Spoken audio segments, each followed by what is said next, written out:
Hey to all my Lupac loves. Okay, so I told you guys I would give you a Louisiana gumbo recipe. This is the correct way to make a Louisiana gumbo.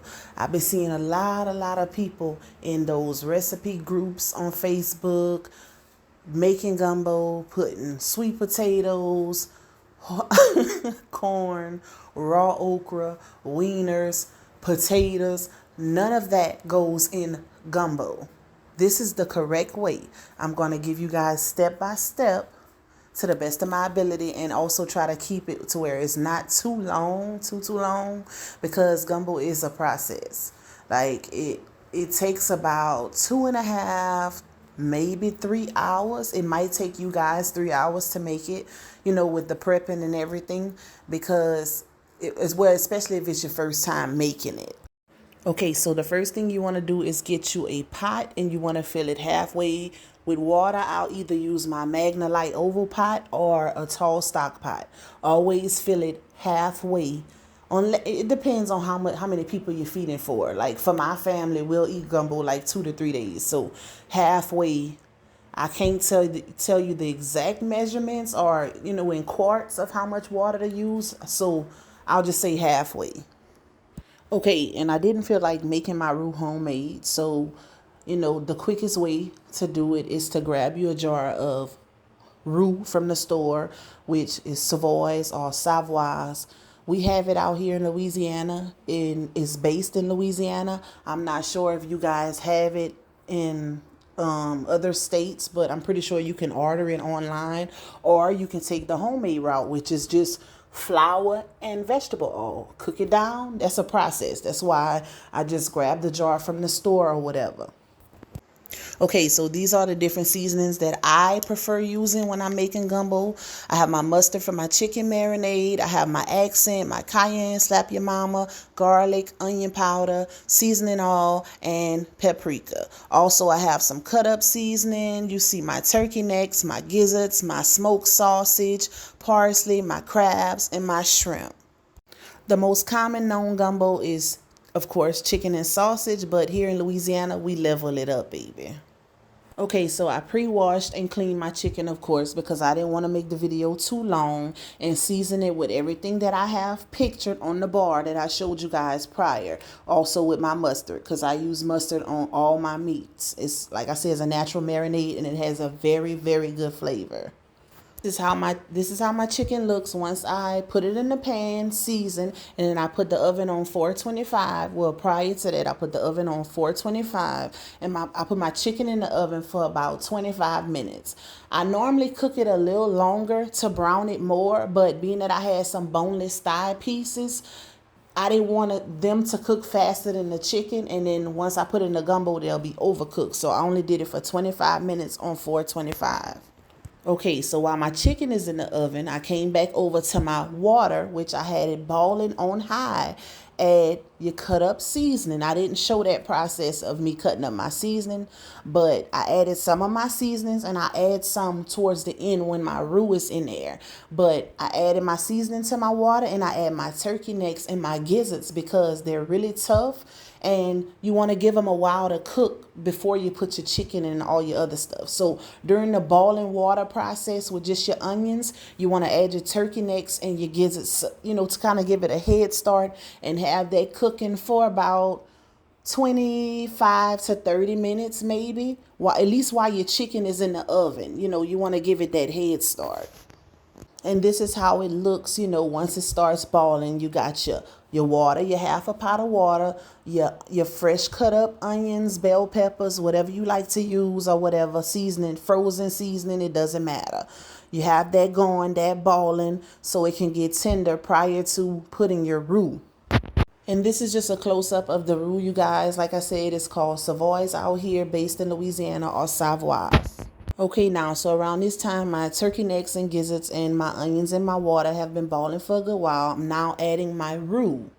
You want to use half of that jar. If you're using a normal size Magnalite pot, you want to use half of that jar, which you can, pretty much the when you're putting your roux is based off of your consistency and how you want it. Like if you want it thick or you want it more on the watery side, it's up to you because everybody makes their gumbo different. I don't like mine's too thick because it soaks up the rice and then it's all I just don't like mine thick, y'all. So I would say pretty much follow me. So that size Magnalite, and as you can see, I'm like doing a shaking motion with my roux to kind of make it dissolve faster in the hot water. And you also want to have your stove on a medium heat once you start adding your roux, or you can turn it completely off.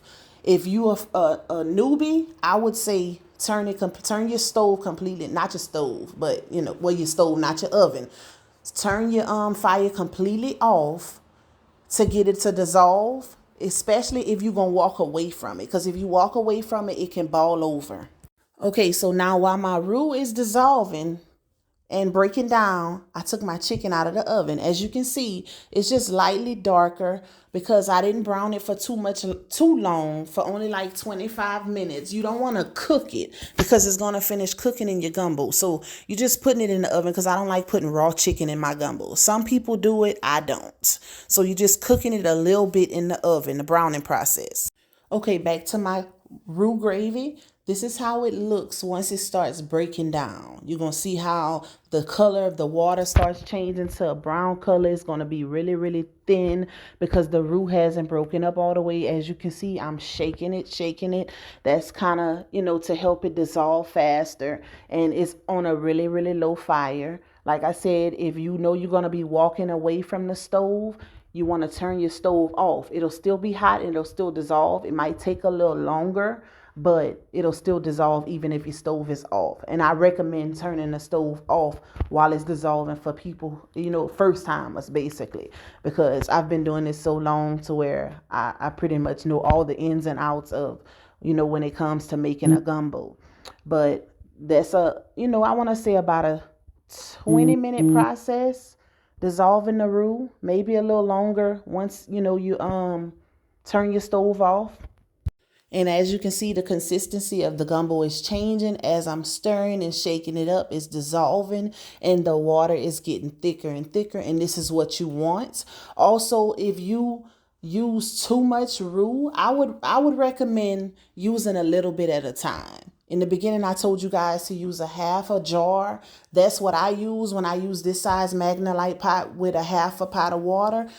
Okay, so this stuff right here is called gumbo filet. It's a must-have. They have it in several different brands, and I'm pretty sure they have it in you guys' states as well.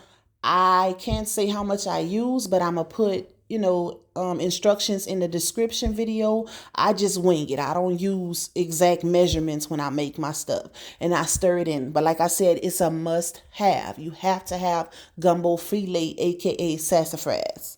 It's a must-have when making gumbo. Okay, and you're going to keep stirring until your gumbo filet fully dissolves into your roux gravy. Just keep stirring. It's a little process, but it's well worth it. I promise you. Okay, in the next step, I'm going to be using some shrimp meal. I'm not sure if you guys have it out there, which I'm pretty sure you can order it, but you added a little pack. I'm going to put everything in the description video so you can know size and measurements. But you add it to your gumbo. And I'm also going to be adding what we call dry shrimp. It's also for flavor. These are two must-haves when making a seafood gumbo. I promise you don't want to miss this, especially this step, because it's a big flavor booster, baby. Okay, now you're going to put your fire back on medium heat so everything can cook in and dissolve well. You don't want to miss this step. So make sure you turn your fire back on so everything can cook in and dissolve, because we're going to soon be adding our chicken and all our other ingredients. So just keep mixing. Pretty much it's a lot of mixing going on, you guys. But this next step, remember those cut up seasonings that I had? This is the process right here. I add this because I love shallots, red onions, green onions. I love them fresh. I love garlic, All of this has to be fresh when I'm cooking. And it gives your house this aroma, baby. Listen, baby. It smells so good when you're cooking it. So you add that in and you mix it away. You want it to soak in. And when I tell you your house going to be smelling so good, baby, it's going to be smelling good. So next I'm going to start adding in my chicken. You add in all of your chicken. This was kind of long, so I'm going to cut it a little short. But basically, I started adding it in. As you can see, it's not all the way cooked because you don't want to cook your chicken fully because it's going to cook in your gumbo. It's just a little browning process that you do in the oven prior. You know, it kind of shortens the time of, cooking the gumbo also, and it gives your chicken a very pretty color because who want white ass chicken in a gumbo? Not me, baby. Okay, so whenever I cut out portion of the video when I was adding the chicken, I forgot to show you guys when I added my dry seasonings. My cayenne, my slap your mama, my garlic, onion powder, accent. Okay, you're going to add that throughout. If you're a cook, you season as you go. Season to your liking, especially spice-wise. That's just a process that you should know when you're cooking. Don't get up in there in that kitchen cooking some food and you don't know how to season your food. You really need some help. And I don't think I can give it to you with this gumbo video. But yeah, add your seasoning, your dry seasonings as you go into your liking, baby. Okay, so I skipped over half of the process of me adding my chicken into my gumbo because it was taking too long. But this is the process of me adding my shrimp. And after I add my shrimp, I'm going to add my crab. You're not going to see that because I had a little too much gravy.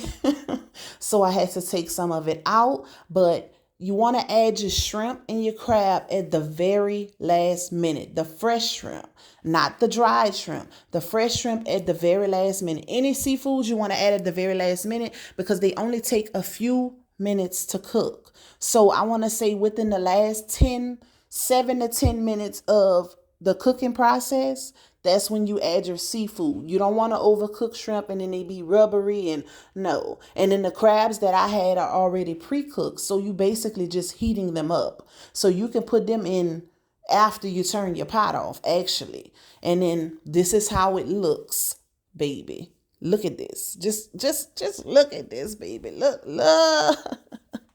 One thing I don't do is mess up no gumbo. When I tell you I never miss when it comes to gumbo, I promise you. And I'm going to put everything in the description video. Lord have mercy. Y'all know what I mean. In the description. I'm going to put everything in the description at the bottom. Enjoy.